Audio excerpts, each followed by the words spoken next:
Okay, and now John's going to come up and introduce tonight's speaker.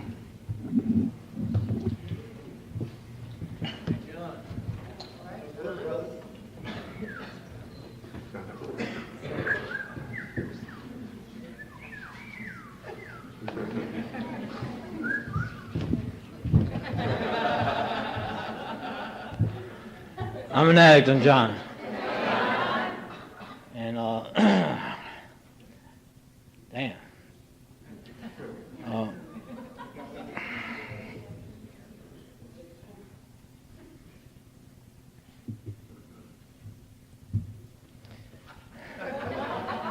I'm setting them up, you know what I'm saying? I'm up here to introduce Louie, and,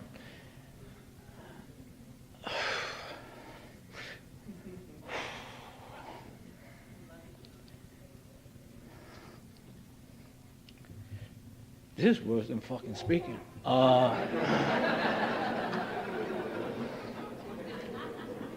know, I go back 13 years with Louie, you know, and those of us that really know him, you know, the last couple of years have been a lot of work. And, you know, it's a privilege, it's an honor, it's a blessing to be able to stand up here tonight and introduce him. You know, I love him. Just come on up and do your thing, brother.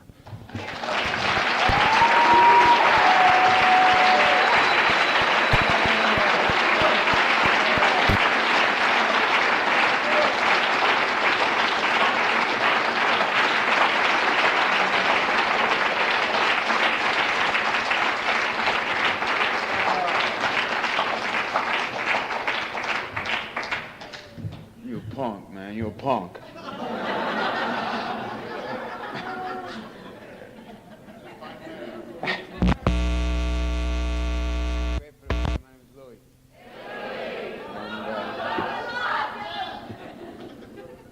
You're all punks, man.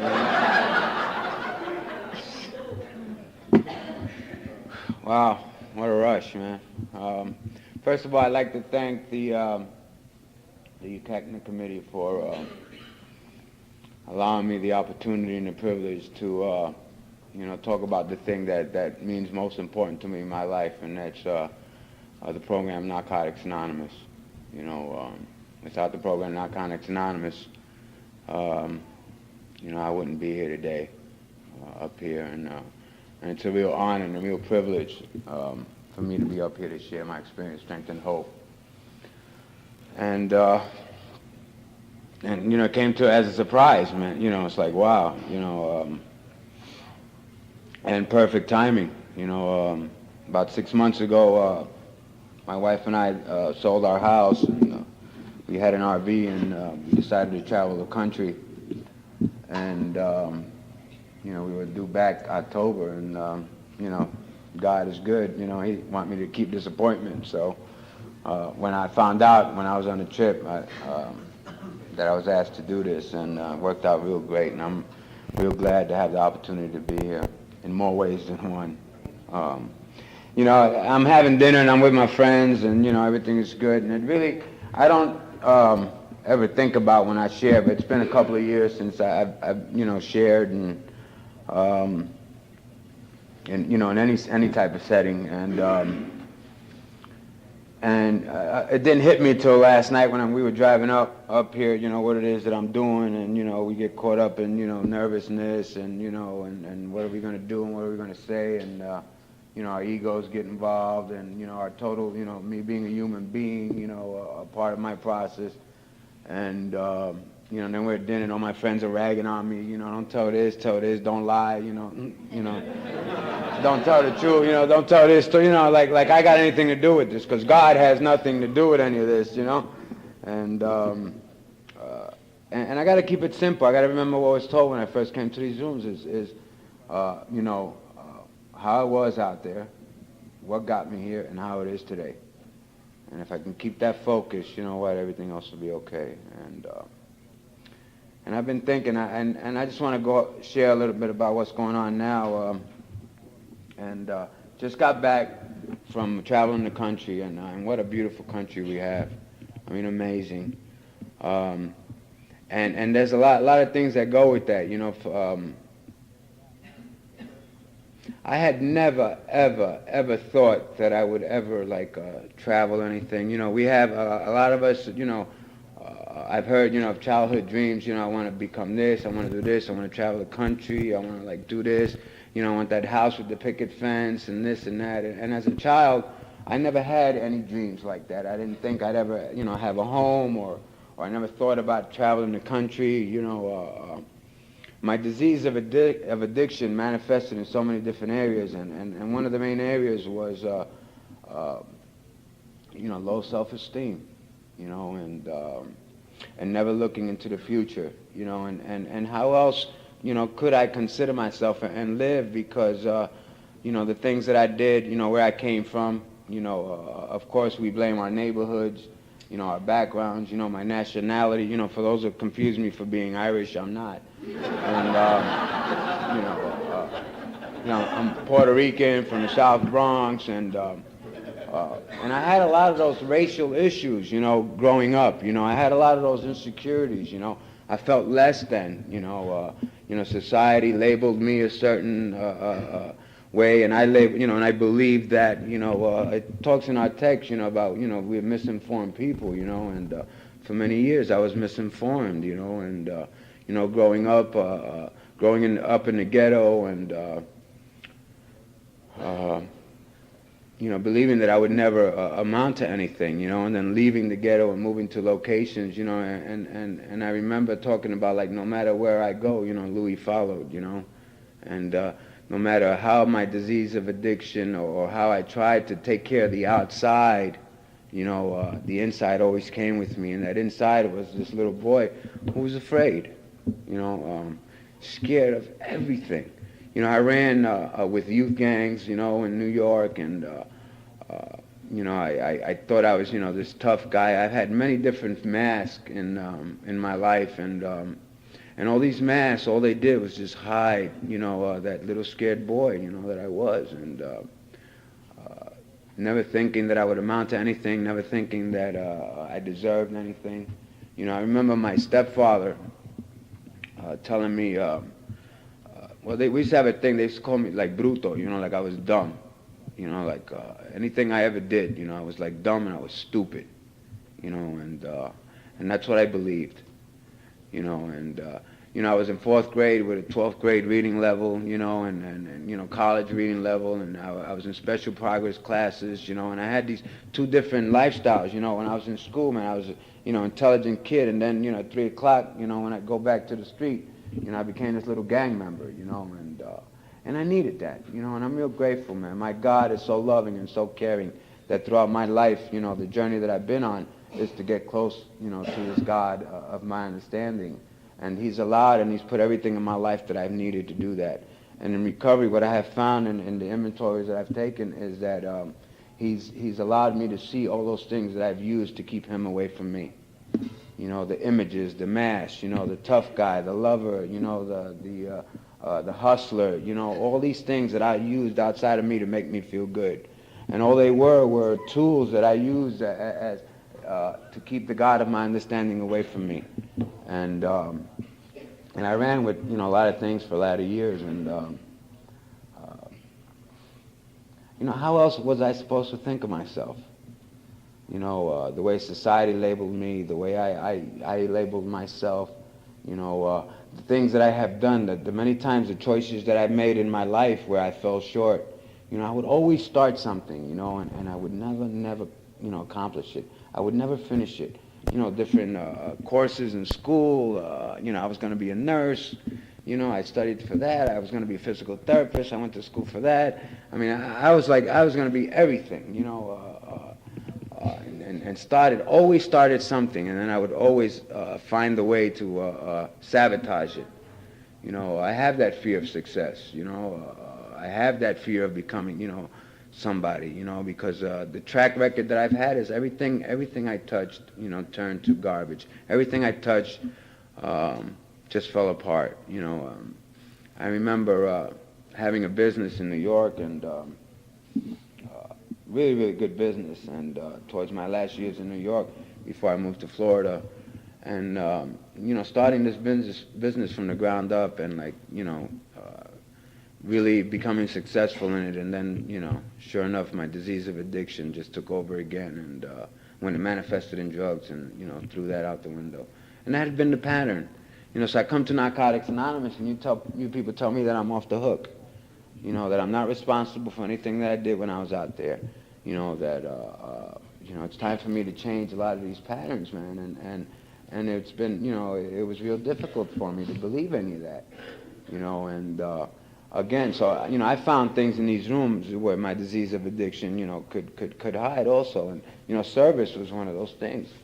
I got involved in service, and I'm real grateful for service because the one thing that I've learned is that my God gives me the time I need for me to come to terms with whatever it is I got to come to terms with at the time, and the most important thing that I've heard in Narcotics Anonymous and still holds true for me today is keep coming back, no matter what. Just keep coming back, because at some point I'll surrender to the first step, I'll surrender to these principles that Narcotics Anonymous offers in whatever area of my life that I have to work on.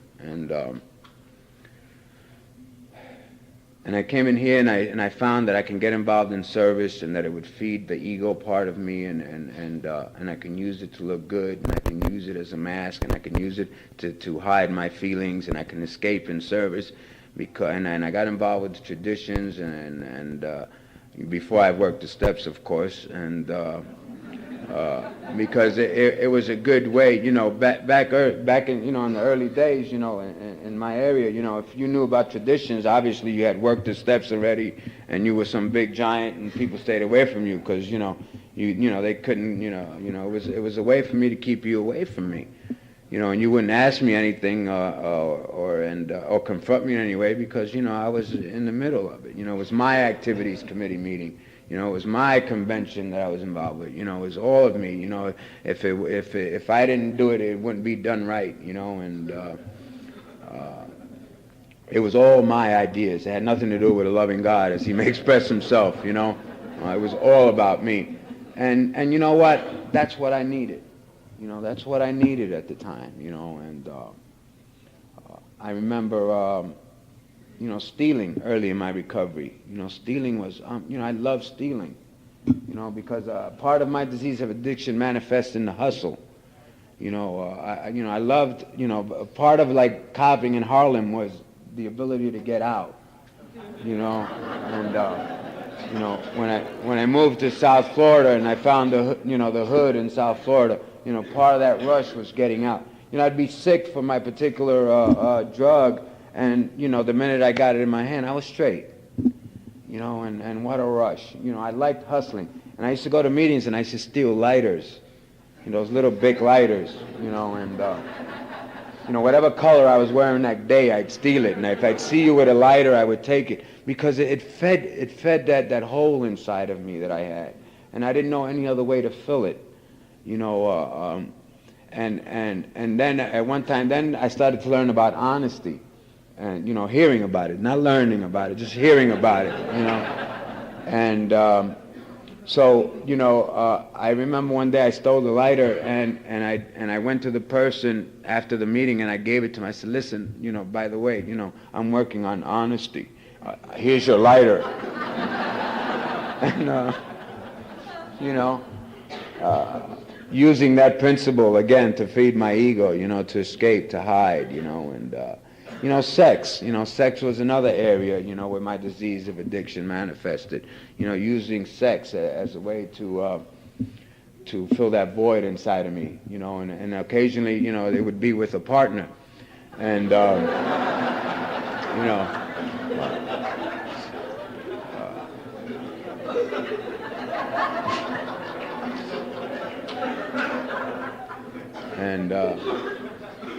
anything that I can use, to keep the God of my understanding away, because I didn't want to feel, man. I didn't want to feel. I didn't want to feel the pain. I didn't want to feel the insecurities. I didn't want to feel the jealousies and the fears, and the shoulda, woulda, couldas, and I remember I used to see little girls in the meetings, with little black hair, little 2-year-old, 3-year-old girls, And I stayed away from them for a lot of years in recovery because I had a little 2 and 3 year old daughter, at one time that, wasn't in my life, and I couldn't allow myself to get close to any of the children that way because it would bring, that anger and that self-loathing that I had in myself because I wasn't able to be a father. And I denied myself a lot of opportunities in these rooms because I didn't want to feel because of the things and the choices, the bad choices I had made in my past. And that's the nature of the beast, my inability to deal with what it is that I'm going through. I live with an incurable disease, and I found out early on when I had 6 months in recovery that I had this disease, and I went into total denial, because, again, I didn't want to feel what it was. And I'm grateful, I'm grateful for denial in a lot of, a lot of the times where I backed down denial because, again, it gave me the time that I needed to come to terms with it. It talks about in our first step that, it doesn't happen overnight. We didn't come in here brimming with love, honesty, and open-mindedness. It talks about easy does it. It talks about, just keep coming back. Because this is a real slow process, man. And the God of my understanding loves me so much, and in His infinite wisdom, He gives me everything I need. And takes away everything I need also.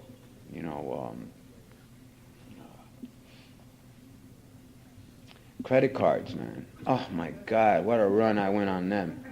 9 years clean. I'm in bankruptcy court. Because a credit card, did for me what I couldn't do for myself. It validated who I was,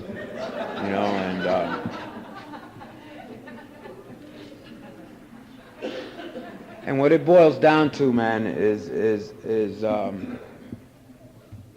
all these things did for me what drugs did for me, and it gave me a false sense of pride. It gave me a false sense of security, it created a sense of validation, because it wasn't all about me. It was what I had in my pocket, who I hung out with, what I did, who was my sponsor or who wasn't, or the crowd that I hang out with, where was my home group, what area I was from, all these things that I used, to make me feel good.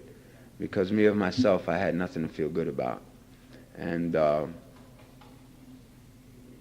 it's been a real beautiful process for me. I don't regret anything I've done in my recovery, because it's what I've had to do, and the past couple of years has been real different for me. I got sick, and I nearly passed away a couple of times, and I'm not really sure a lot of what went on, because I was pretty much out there, but I had a lot of loving people around me. And I know that, and I know that there was a lot of prayers out there, for me. And I know that, I battle with it, because we've had some friends of ours pass away lately, and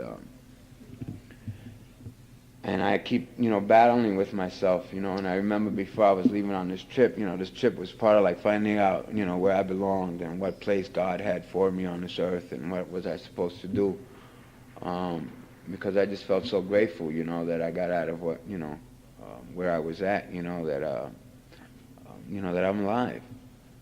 It was like, I remember like saying, wanting to be okay with passing away. And like, I don't think at any point I wanted to be okay with passing away. It was okay for everybody, all you guys, because you were going to live, But like for me, it was like, I don't remember at any time like, wanting to be okay. And I had a very strong and loving wife who kept those people away from me, that were trying to tell me, it's okay, Louie, you can leave now. And you know what? Because I would have fed into that. And I would have like ran with that, and I'm glad that I didn't. I'm glad she protected me from people like that, who just don't, were just loving and caring in their own way, But I'm on this trip, and And my sponsor kept it real simple, man. You know, it's like, well, what am I going to do? What should I do? You know, it's like I'm alive now. You know, should I go get involved in service? Or what do I do? Where do I live? Do I become a preacher? Do I do this? Do I do that? I mean, what do I do? You know, where do I go? And, you know, he would just have a good time. Just go on this trip and have a good time. And I'd call him up from a different area. Oh, John, I met this guy and I did this and I talked about this and da-da-da. What do I do? What do I do? Should I live here? It's spiritual. There are mountains. You know, there's stars. You know, just have a good time. Just have a good time. You know, because I'm on this trip, you know, that like I feel like I got to like do something, you know, and all I got to do is just show up. Just show up. You know, nothing any different than when I was told, you know, 13 years ago. Just show up. You know, 90% of what Narcotics Anonymous is just showing up. You know, the other 10% comes with practice and with, you know, trials and errors, you know, and I feel guilty, you know, that I'm still alive and other people have passed away, you know, and because I have low self-esteem, man. You know, even today, it don't matter. I don't feel real good about me as a human being. I don't know anything different. I don't feel deserving, you know, of a loving wife, of caring friends, you know, of financial security. You know, I don't feel deserving of any of that. I've battered myself for so many years and beat myself up for so many years and fell short so many times and hurt so many people and degraded so many people and used and manipulated and lied and cheated in recovery. I'm not even talking what I did when I was out there using. In recovery. And I don't feel deserving of a lot of things. You know, and that's the nature of the disease of addiction. The disease of addiction doesn't want me to have a good time.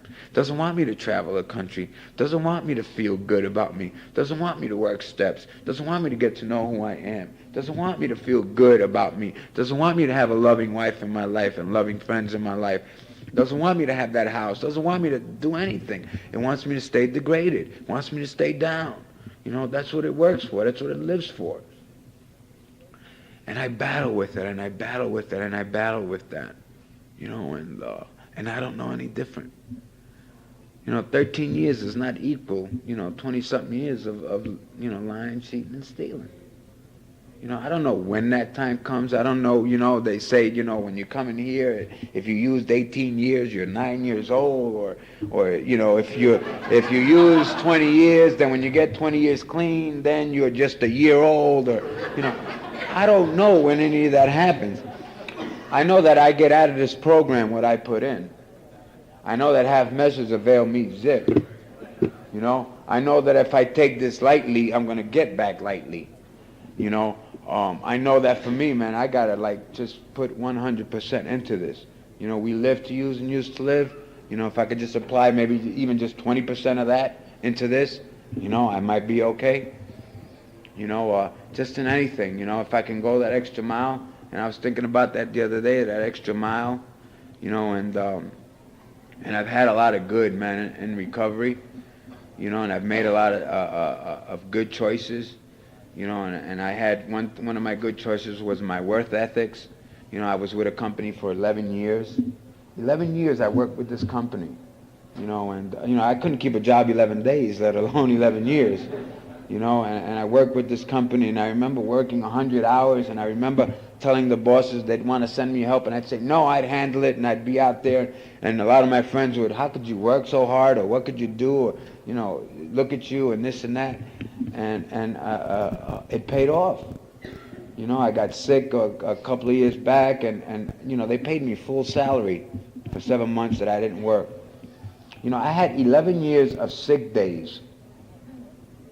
11 years of sick days. It was like 3 months. It's 90 days or whatever it was. Imagine that. Accumulated. You know, and they paid me for that. And then when it was time to go on something, you know, they said, you know what, Louie, you know, we'll just pay you, you know, till you get better. I mean, just little things like that. You know, disability insurance, things that I didn't know about. You know, I mean, amazing. You know, and that's what it's paid off, man. You know, the times where where I did things in these rooms where I went that extra mile for that newcomer, you know, or I took on that extra committee meeting, whatever it was, whether it was for my ego or whether it was, you know, because I can't keep what I got unless I give it away. You know, it's not all about ego. You know what I'm saying? You know, because I love you. You know, you know, you know, because nothing shows me more joy than to see the newcomer dancing at a meeting. The guy can't dance. You know. You don't know how to dance clean, you know? You know, all these things I said to myself so that I can get involved in service. You know, that extra, you know, time, that time I did the helpline, or I did this, or I did an H&I committee. It paid off, man. Because when I needed it, you know what, when I couldn't do that H&I meeting, when I couldn't go to meetings, you know, when I was sick and I was in the hospital and I couldn't go and I couldn't, you know, take, you know, we talk about that bank of recovery and taking withdrawals, you know, that's when it paid off. You know, when I'd have like one meeting that would come to my house once a week and said few people would come over and we'd have a NA meeting in my house, you know, and I'd be able to hear the message, you know, when I couldn't get out and go to meetings. You know, I remember I couldn't go to meetings again because of that need to want to look good, because I was 130 pounds. And I couldn't stand, you know, you people love me so much and you'd look at me and I was so fragile and I couldn't be hugged and I couldn't be touched, you know, and you would look at me and I couldn't stand how you would look at me, you know, because it would scare me and it would hurt me, you know, and, you know, ego, you know, and it kept me away, you know, and I remember the hope, you know, that I would get, you know, every now and then, you know, that maybe I could, you know, go on and be what it is that I had to be and move on. The first step talks about the disease of addiction and how powerless I am over it, and the many different areas that my disease manifests and how, you know, I become unmanageable and I get real active in it. You know, I talked about those credit cards and we laughed, and you know what? That was real sick, man. You know, it was real. You know, it was like it hurt, man. You know, and that was my process that I had to go to. You know, and you know, the sex and the credit cards and the drugs. You know, when the heroin stopped working, it was the marijuana. When it was the marijuana, it was the methadone. If not, it was the alcohol. You know, if not, it was the sex. You know, if not, it was the stealing. You know, if not, it was the hustling. You know, if not, it was the clothes. I used to use clothes, you know, to fill that void inside of me. You know, whatever it is, you know, that I can use to fill that void. You know, and you know, in recovery and out there using. You know, and what it is my God, it's just a process of elimination, because He shows me what keeps me away from Him. Because every time I think that one of these things will fill that hole inside of me, the hole would just get bigger and bigger, and I would just need more credit cards. I need more lighters. I would need more sex. I would need more of this. I would need more of that. You know, and it just kept getting bigger and bigger, and I just kept getting further and further apart from the God of my understanding. You know, and you know, we talk about living in defects and talk about, you know, the changing, and I know that when I'm busy in honesty, you know, I ain't got time to cheat. I know that when I'm busy giving, I ain't got time to be greedy. I know that when I'm busy loving, I ain't got time to be hating. You know, I know that when I'm busy in faith, I ain't got time to be hopeless. You know, and I'm real grateful, man. You know, I'm real grateful for what's going on in my life. You know, it's funny, I came into South Florida, you know, a couple of days ago. I rolled into my area, and I realized that, you know, it's like, wow, I got no home. You know, I've been living in an RV for 6 months, you know, and I didn't even, you know, it's so funny. I mean, what do Puerto Ricans know about RVs? You know, and you want to talk about the disease of addiction? I was looking for a minivan. I went out and I bought a 29-foot RV. You know, I mean, like, you know, it was nuts. I used to call it VR because I didn't really even know how to pronounce it at first for a while, you know. And I mean, it's crazy. You know, let me go get a little minivan, you know, pickup truck or something. No, I go out and I buy a 29-foot thing, you know. The disease of addiction. I want it bigger. I want it more. You know, And I'm real grateful, you know. And I got home. I got to Florida, and it hit me in my gut when I got off a commercial. And I said, "Wow, I got no home to live in." And I forgot, you know, where I've been the past 6 months. So, you know what? I do have a home. You know what? I do have a life. You know what? I do have a foundation. You know, it's real hard to get to meetings, and I need to tell you that helplines around the country are real difficult to get a hold of. I mean, they don't really call you back a lot of places, you know, and after a while I just stopped calling, and I had been to too many meetings, and then I went to the World Convention and hadn't been to too many from there on the way home, and but I was on the phone every day with a recovering addict. You know, I shared every day with somebody, you know, and it kept me connected, you know. And again, all those little things that I did, you know, that I didn't think mattered, you know, paid off when I needed it the most, you know. And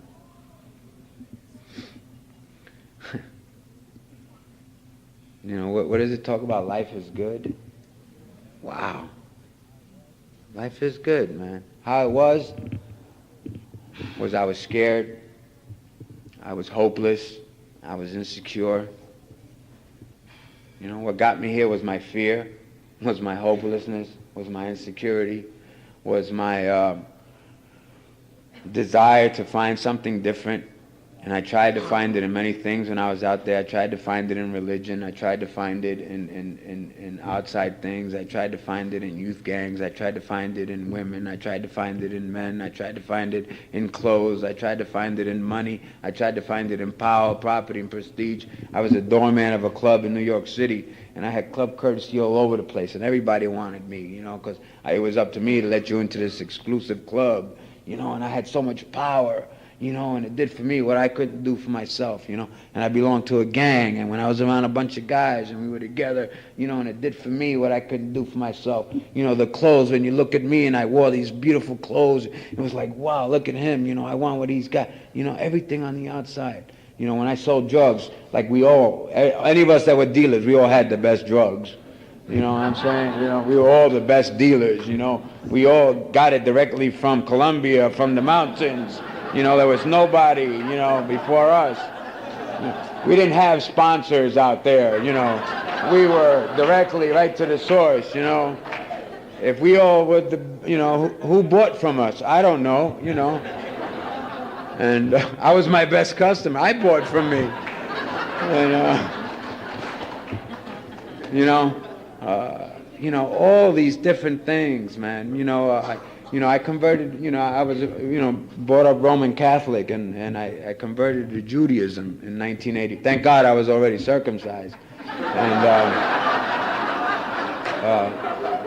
And I remember, like, I went to 12 weeks of school, and I studied Judaism, and I really enjoyed, you know, the religion, and I remember going to the South Bronx and trying to convert all the brothers to become Jews.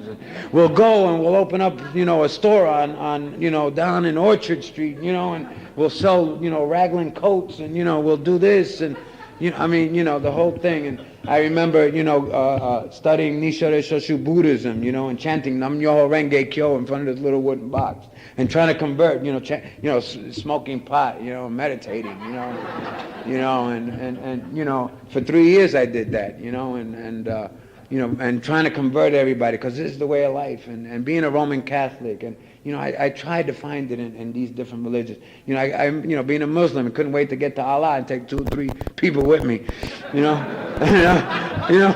I mean, you know, anything that I can use, man, you know, anything that I can use to fill that void inside of me.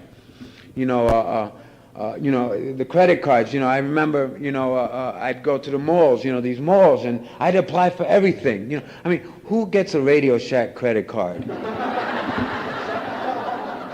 I mean, you know what I'm saying? I mean, you know, who applies for something like that? I know one of you are out there. I know one of you are out there. You know, because I needed to validate it. And I remember, you know, the little things that you put business cards in. And I remember I had all my credit cards there, all my Visas and Mastercards and Bird Irons and JC and this and that. And I put it in my table in my living room and all the committee meetings would be in my house. And I'd leave it up in the front there. And when you'd see it, you know, and you say, oh, I left it out, and I'd grab it, you know. But I wanted you to see it. I wanted you to pick it up, and, you know, because it gave me self-esteem, a false sense of being. You know, because you would say, wow, Louie, look at you, and you have this house. You know, I bought a house, man. I remember it was being built, and we were talking about that the other day. I was goofing. I used to go to meetings with my land, dirt, in baggies. You know, here's my land, you know. You know, and I'd go to meetings, and I'd share, you know, wow, Puerto Rican from the South Bronx, you know, look at this. I've arrived. I didn't live in the house a year. You know, I couldn't even collect dust in it. I didn't live in it that long, you know. You know, and I remember sitting there, and I remember sitting with Mr. Jones and Mr. Smith and Mr. Weinstein, and I'm standing there with the other owners of the community, and there was only 14 houses built, and there was 200 units or whatever it was, and I'm standing there, and I remember I felt so low, man. I felt so insecure standing next to these people. And then I looked over and I had the biggest house out of the people that were there. You know, again, something outside of me to make me feel good, man. You know, because I felt so bad about me. I felt so low. And that's because of all the years, man, that people had told me I was no good. I wasn't going to amount to anything. I was a bruto. I was stupid. You know. So I needed and I used, and I knew no other way. What else did I know other than using something outside of me to feel good? You know, my hair had to be perfect. You know, I mean, I'd be out there, and I'd, you know, going to the clubs, and I'd be out there back then when we had the DAs, and blowing my hair, you know. You know, for 4 hours. To what? To sit in the toilet bowl for all night long? I wouldn't pick up no girl. I'm going out, I'm going to pick up all the girls. Yeah, I'm going to party, I'm going to dance. I'd be in the bathroom licking up Reynolds wraps all night long, man, in the toilet, man. Looking for baggies, you know. What girl? I'll see her later. You know, I'm busy right now. You know, so sexy. Yeah, you know, for hours. You know, the nature of the beast, disease of addiction. You know, I had a cat, and I tell this story a few times. I had a cat that was living outside my house, and this cat, I don't know, it came out of nowhere, and at a time when I needed, and God is loving because He gives us what we need, and I needed that cat to fill a void for someone that had passed away in my life during this time. And he was out there for 2 weeks. Finally, I made a decision to bring the cat in. I took the cat to the vet and and had it cleaned up and I brought it in. And this cat didn't know how to go in the litter box. You know, it would go, you know, on the rug, it would go here, it would go there, you know. And I had a previous cat, and I remember I would see this cat, I would watch this cat, watching my other cat go in the litter box. And I would pick this cat up, and I'd take him to the litter box, and I'd take his paw, you know, and I'd have him scratch it, you know, and kick the litter. And I was trying to show him how to do it, you know, how to go in the litter box. And then sometimes I'd sit back, and I'd watch the other cat.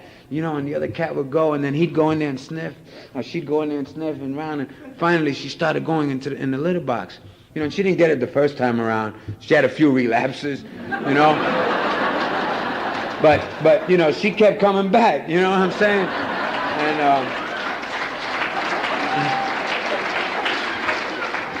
you know, talk about being reduced to the animal level. You know what I'm saying? A cat that didn't even know how to go in, and you know, and that was me. You know, I didn't know how to go in the litter box. You know, I didn't know how to live in society without using. I didn't know how to live amongst you people without using something to make me feel a part of you.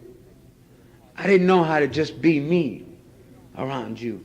You know, I didn't think that you were going to accept me, that you were going to love me. Because I had nothing to offer you. If I didn't have $1 to give you, if I didn't have a blow to give you, if I didn't have a bag to give you, if I didn't have something to give you, you know, if I couldn't satisfy you physically, or if I couldn't satisfy you materially, you know, why would you want me in your life?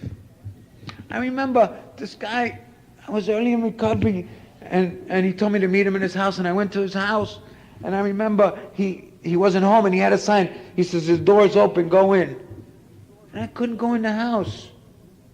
And he came over, and he said, well, then you, and I acted like I didn't read the sign. You know, oh, I didn't see it. You know, he said, the door was open, because I didn't feel deserving. How could this guy let me in his house? Don't he know who I am? I didn't feel deserving, you know, to go into this guy's house. You know, how could I? You know what I'm saying? I mean, that's how bad I felt about myself, and we've all done that. You know, I remember finding out about this incurable disease, and I said, well, that's the thing. 6 months clean, finally I get clean, and now I find something, and now you're going to take it away from me, God. And for 13 years I've been waiting to die, and haven't done nothing. You know what I'm saying? You know, I went into a denial. I went to a church on Sample Road where 1,000 people touched us, and I was healed. I went back 2 years later to get the test, and it came back positive, and I was devastated. Wait a minute, God took it away from me. You know, and he did, because I needed that 2 years to come to terms with that part of my life, to finally do some work, to finally pick up the steps and apply it in that area of my life. The 12 step talks about practicing these principles in all our affairs. I had to work the 12 steps when in the area of my addiction when it manifested in drugs. I had to work the 12 steps in the area of my addiction when it manifested in sex. I had to work the 12 steps in the area of my addiction when it manifested in this particular illness, in this particular disease, because it's not the illness that was going to kill me. I got to take 30 pills, you know, because this pill is good for me, and this pill is good for me, and this was going to make me feel good, and this was going to do this, and this is going to bring this up, you know, and I can't take these 30 pills, but I had no problem taking 30 Quaaludes. And I got to eat this certain type of food, and I got to do that, and I can't sneak off to McDonald's anymore because, you know, that's not the illness, that's the disease of addiction. It's not the illness that tells me I'm going to die. It's not the illness that tells me, you know what, nobody cares. What does it matter if I'm going to get sick? Let me go out and shoot dope. Let me go out and get high. It's not the illness that does that. You know, it wasn't the women that did that. It wasn't my race that did that. You know, my nationality. It wasn't society that did that. It was my disease of addiction that telling me I'm not worth living. I'm not worth this. You know, I can't. I don't deserve this in my life. I can blame, you know, the people, you know, with blonde hair and blue eyes all my life. And I remember when I first met them, wow, I moved from the Bronx to Queens. And I had read about people with blonde hair and blue in National Geographic. I told you I was educated. But I couldn't tell the difference because I had a black and white TV, you know. So it was hard for me to tell the difference when I finally met my first blonde hair and blue-eyed person. You know, I felt different then. I felt insecure. I felt less than. And not because of them. You know, not because of what anybody made me feel. It's the way I felt about myself. You know, it wasn't that anybody made me feel that they were more better than I was, is that I felt I was less than they were. And that's the way it's been all my life. You know, and God forbid that I would be successful in anything, because I knew you would come and take it away from me. I knew that eventually it would be taken away from me because that's what I deserved. You know, I had surrendered to the fact that there were people that were going to be lawyers. There were people put in here to be doctors. There were people that are going to be policemen. There were people that are going to be, you know, secretaries. There were people that are going to be this. And I was going to be a junkie. I was going to, you know, I had surrendered to that, accepted that part of my life, that I was going to be an addict and I was going to die in the street. You know, and that's the way I had planned my life. Till I found Narcotics Anonymous. And somebody told me, you don't have to pick up. Excuse me? People told me you got to, you know, try the right combinations. 2 dopes and 1 coke. You have to go get on methadone. Why don't you give up drinking hard liquor and just drink some Budweiser? You know, why don't you give up, taking these pills and just take 2? Why don't you try this combination instead of that? Why don't you find a nice religious girl? With the hairy legs and, find one of them. Leave the Bronx and move to Queens. That was going to change me. Get married, have a kid, get a job, move the state, everything. Try this, try that, try this, try that. Nobody ever told me, don't pick up. What a concept. Don't pick up. And if I can apply that to all these other different areas in my life, I got a shot at recovering from the disease of addiction just for today. And I'm in no danger of getting too well too soon, and I'm real grateful for that because, the day I become well is the day I'm not here anymore. I fall short on a daily basis. I've learned a lot in this trip. And what just a wonderful opportunity for me to do this. And I'm going to complain, at 29 years old.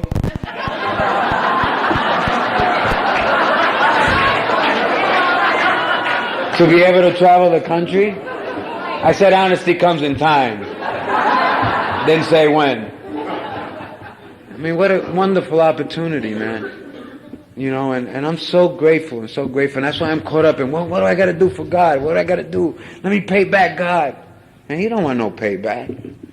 This is the payback. To stand up here and tell you, you know what, no matter what, you don't have to use. You don't have to fucking use, all right? You don't have to. No matter what goes on in your life, man. Right, good, because I didn't need bad things for me to get that. Oh, it's a sunny day, yeah. Oh, I'm having a child, yeah. I don't have to have bad things happen in my life to use. I can handle the good.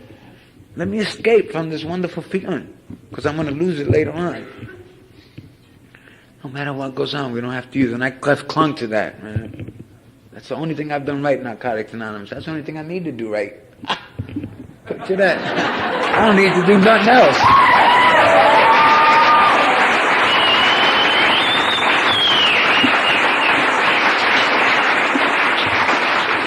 The only thing I need to do is not pick up. Everything else will happen. Believe me, it will happen. All your dreams will come true. All your nightmares will come true.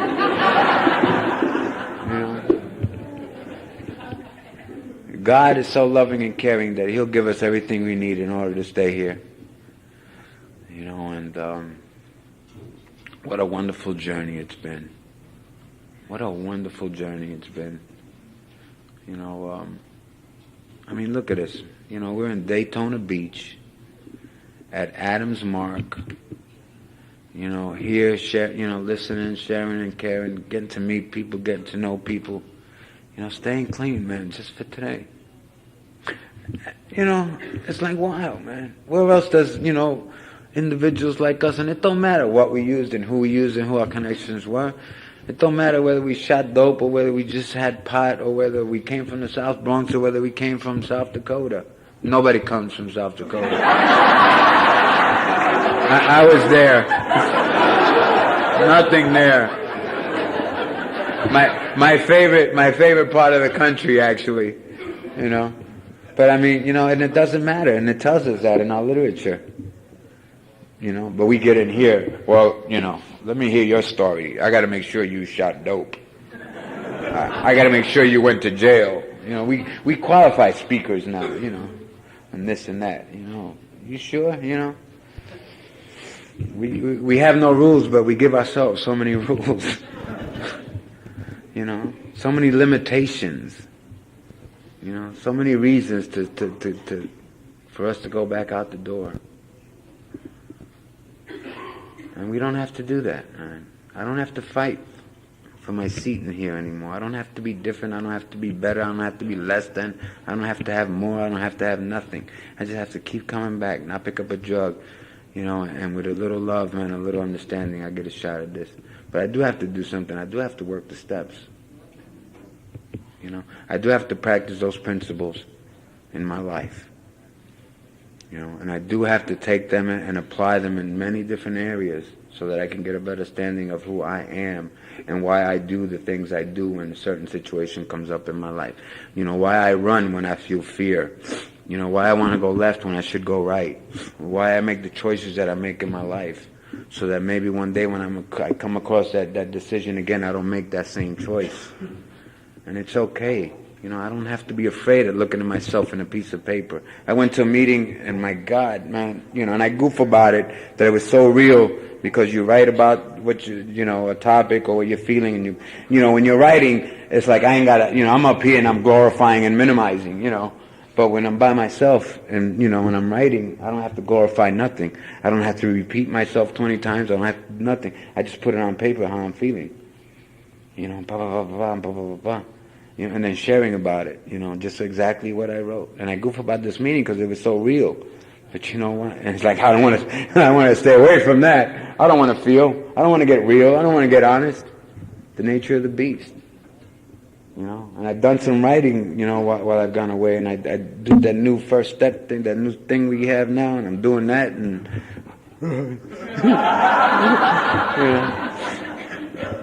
not afraid of it, man. What a wonderful experience to be able to see who I am in black and white, because I'll show you something totally different.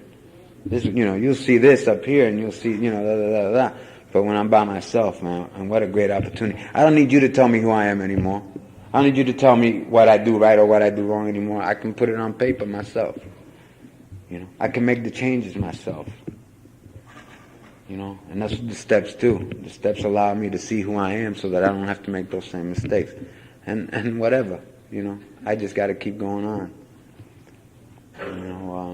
I have hope today. I have hope today. And I don't feel so much in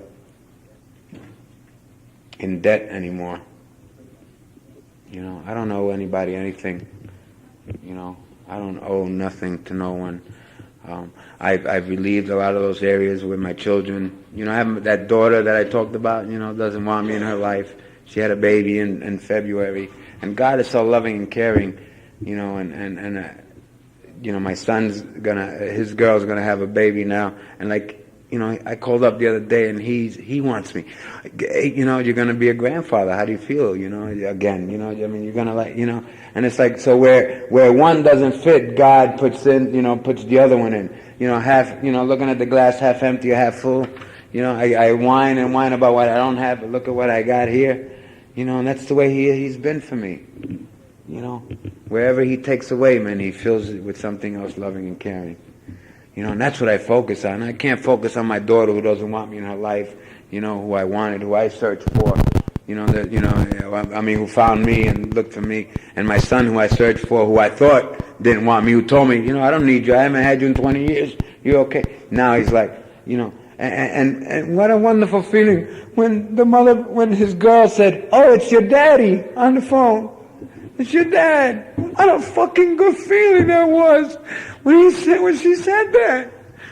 When she said that, she said, it's your daddy on the phone. I'm like, oh, fuck me. And I turned to Maria, he said, it's your daddy on the phone. Wow. What a wonderful feeling. And he's telling me, so what do you think? How do you feel? And, right after this, we're going to go up. He's supposed to be born today, the baby. I didn't call today, but, and right after this, we're going to go up to Washington, D.C. and go see this baby. But he wants me in my life. So I'll focus on that negative thing, because that's my disease of addiction. And when somebody tells me I'm not worth this, I don't need this. I relapse. I can't get this program. Let me focus on the negative. I'm a liar, a cheat, and a thief. Let me focus on what's not good. I don't deserve this. I come from a different place. You don't understand. You don't speak my language. You don't do the drugs I do. You didn't come where I came from. You don't live where I live. You haven't done what I've done. You don't understand. And that's what it wants me to focus on, instead of this beauty and this good here. This is what I got to focus on, the good in my life. I could focus on, I was sick and I was dying and this and that was going on. And you know what? I'm standing up here today, 202 pounds. A year ago, I was 130 pounds in a wheelchair. I couldn't reach. When I missed a hug, people couldn't hug me. I didn't think it mattered. I don't need hugs. God, I missed it for 2 years. I couldn't get hugs from nobody. Couldn't touch me. You know? And now I can get a hug, and oh, it feels good. And it hurts a little still, you know, but fuck it.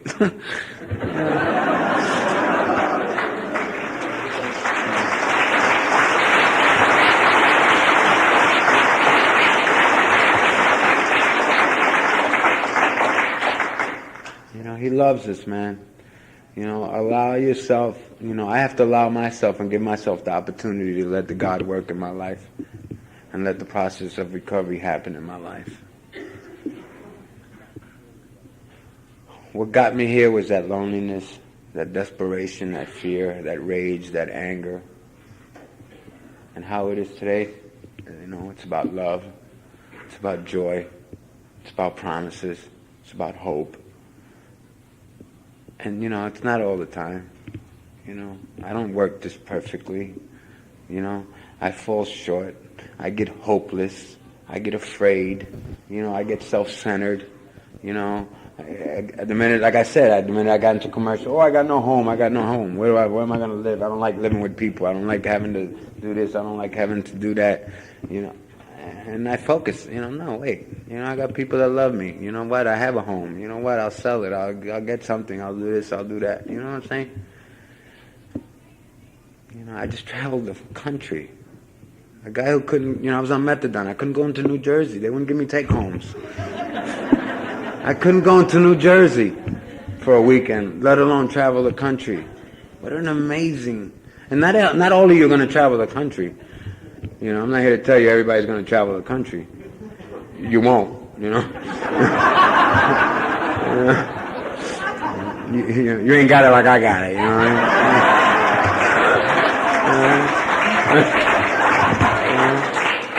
mean? But I ain't got it no more. Actually, I came home because I'm broke. The truth of the matter is, thank God for the banquet. They gave me a ticket. I'll eat tomorrow night. Anyway, but I don't know, man. You know, life is good. That's the theme of this convention, and I believe that's been the theme of this convention, you know, since its beginning. And life is good. And I got to remember that. You know what? When life ain't going so good. Because it feels good for me to say, wow, what a wonderful, I just traveled the country, everything's great, I'm healthy, I'm alive, I'm not sick, you know, you know, it feels good for me to believe that life is good when things are going my way, you know, but when they're not going my way, that's when, you know, I have to, like, really practice these principles in my life, really believe and have faith and have hope that, you know, no matter what, it's going to work out. I'm reading this book and I'm doing this assignment that I'm doing, and last night I'm like, you know, I packed up the stuff and I couldn't find the book, and like I got to do this for X amount of days, and if I don't, I got to start over again. And I'm like, oh my God, I grabbed the book and I brought the wrong book, and I'm freaking out. I'm saying, oh man, what happened? I went and I took a shower, and then I started like I did it twice before. You know, I did it one other time and I did it another time. Now I'm justifying and saying, well, okay, then I got to start over. You know, what the heck? You know, I'm trying to be spiritual and, you know, yeah. And I'm with my friends and da. And then I finally practiced surrender. And I sat down and I just prayed and I said, you know what, God, what's the big deal? You know, I'll start again. You know, I'll go buy a book tomorrow, whatever it is I got to do. And as I'm sitting down at the end of the bed last night, 2:30 in the morning, I remember where I put the book. and I actually, you know, found it. Wow. What a funny thing when we surrender and we let the God of our understanding and we accept our situation at that moment. When I accept what it is that I'm going through, you know, a miracle happens. And it came to me where I had put the book and I went and I reached in. And now I'm hoopline and talking about, you know, wow, see, God is good, you know. No, it was me who remembered where it was, you know. Right now I'm taking the credit for it, you know. But, oh, man.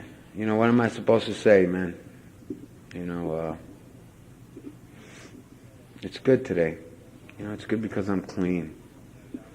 And all that other stuff, you know, the traveling the country and the RV and, you know, all that other stuff, It's all wonderful, man. It's great, and I don't want to minimize it, man. But I want to be okay with Louie without all that stuff. I want to be okay with me, in spite of what it is I have around me. And little by slowly, I'm becoming that person. I'm being okay with who I am and not what I am. Who I do or what I did or how much I have. Just being okay with me.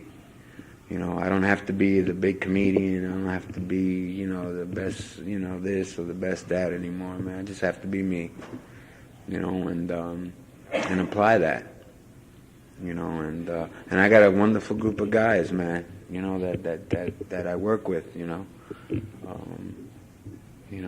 get on me, and when I remember, we have it, man. It's like I can focus on the guys that let me go when I got sick, and told me that they needed more time, and assholes, and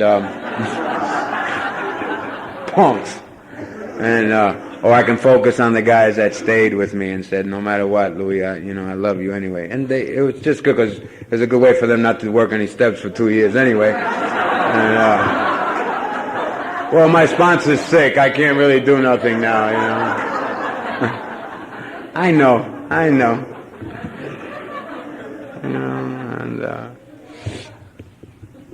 But the people that I have in my life, man, it's like amazing.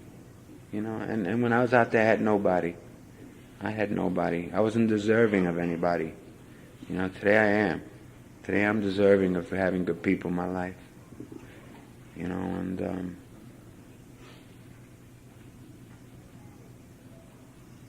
life is good, man. I took a shower this morning. I was able to wash. I was able to, I didn't have to get up and go to a clinic, and get something and be there. And I didn't have to go out and hustle, and I didn't have to go out and be cold, and I didn't have to go out and lie, cheat, and steal, and I didn't have to hide my face from people because I didn't want them to see how dirty and scraggly I looked.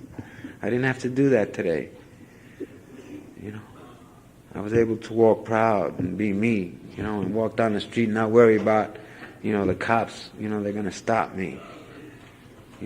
It's gotten a lot better for me. Today I drive down the road and I don't think that, it took a few years in recovery before I was able to see a cops behind me and say, wow, they're not going to pull me over. Because again, it's that low self-esteem.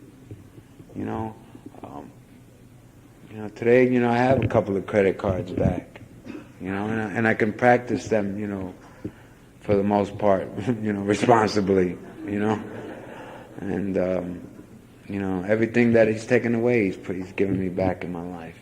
And it's my choice what I do with it today, but I learned a valuable lesson, and it doesn't matter, and, little by slowly I get a lot better. And I get a lot closer to the God of my understanding, and I get a lot closer to you. We have something here that is just so amazing. And we don't know. It's like I didn't know how much this really... you don't really know what you got here, man. Till you need it, till you look at it, till you see it, man. Till you find yourself lost and in pain, and so much pain that you don't know if you're going to get out of it. And all of a sudden you get swarmed by people, and they love you so much. And we say the stupidest things, because we don't know how to handle disease or death or fear or love or anger. We just want to hold you and comfort you, and I found that the best thing that I can say to somebody is just put my arms around them and hug them and keep my mouth shut. Just let me just hug you and tell you I love you. What a wonderful feeling, somebody telling me they love me. And not giving me the answers, because we all have the answers. We're all gurus and we all know. But keep giving them to me. I'll listen. I'll take the ones that are good and I'll throw away everything else. I'll take the ones that I want to do. The ones that tell me do nothing. I like those.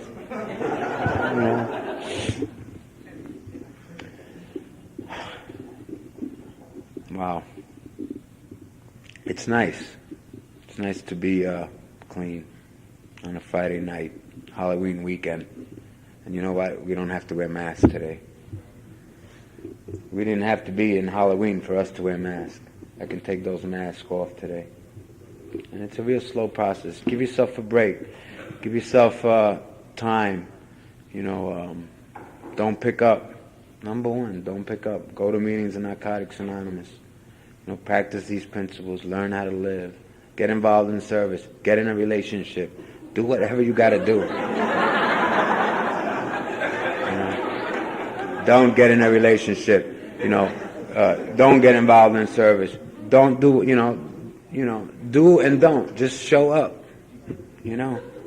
Everybody who tells you that, don't get involved in a relationships are the ones that were hurt and aren't in one today. When they get in one, they'll tell you get in a relationship. All the ones that tell you don't get involved in service are the ones that are angry about service. And then when service is going good for them, they'll tell you get in service. And that's the way we do. Just follow your process. Do whatever. Put one foot in front of the other. The answers will come. Don't apply for that job. Apply for that job. Whatever it is you got to do, just do it. Don't work. Work. Who gives a damn? Who cares? Just keep coming back. That's the only thing we care about, is to keep coming back and don't pick up that first drug, no matter what. And, I could stay here and I could tell 1,000 more stories and we can laugh and joke and I don't know what's going on with me, I don't know. I don't usually talk the way I'm talking, but I'm growing. I'm growing and I'm learning who I am. What a wonderful process to start to find out who I am, right, wrong, or indifferent, with all my shortcomings and all my faults, and learning how to be a husband and learning how to be a grandfather now, or learning how to be a father, or learning how to be a human being, learning how to be a worker, learning how to be a friend. I don't know how to do any of these things. I'm just learning. Little by slowly, man. If I keep coming back, I got a shot at getting better. And life is good. Life is good all the time. All the time. As long as I don't have I'm not out there in degradation, ripping and robbing. And I ain't even gonna say that because we can rip and rob. I've ripped and robbed in recovery. I've lied, cheated, stole. I've done things in these rooms. I've done things in these rooms I didn't do when I was out there. And God forbid I ask how they do it, because I've done that. Well, how could you do that? Well, God chose me because I did it. So be careful with that finger. Be careful. Because then somebody will be saying it about you. Well, how could he do that? Well, But we all got to go through what we got to go through. Anyway, again, I want to thank the committee for allowing me to be up here and take a little time for you all to get to know me a little bit and me to get to know you a little bit. And it works. Narcotics Anonymous works. What a wonderful opportunity for us to live again, for us to believe that life is good. But we have to work the steps. We have to apply these principles. We have to learn. We have to read our literature. So much good literature is coming out now. It's not because we need to make money, it's because there's experiences out there that are finding, that we need to put this on paper so that we can read it, so that we can get it out there to more people, so that we can understand it. They're making it easier and easier for us to get recovery, and they're putting it in books and in literature and more meetings. My God, I don't know how this first convention was, but I'm sure it wasn't as big as it is tonight. And every year it's going to get bigger and bigger, and more people are going to join us, and more people are going to tell us, how do we do this? And more people are going to say, well, this is how we do it. And, think about it. Think about when you first came in, and think about your area, and how small it was back then, and how large Narcotics Anonymous is today. What a part of us being something so immense. And I've traveled one continent, 3 countries, 40 states, approximately, 2 provinces, maybe. And everywhere I went, Narcotics Anonymous was there. What an amazing thing. Not that I searched out everywhere, but it was there, And, what a wonderful opportunity to get closer to. Because as quiet as it's kept, that's the journey I'm on. Shh, don't tell nobody. between you and me. But that's the journey we're on, to get closer to the God of our understanding, whatever that God is. And through the principles of Narcotics Anonymous, through the steps, we find that higher power in our life. And I'm real glad to be here. God bless you all. Keep coming back.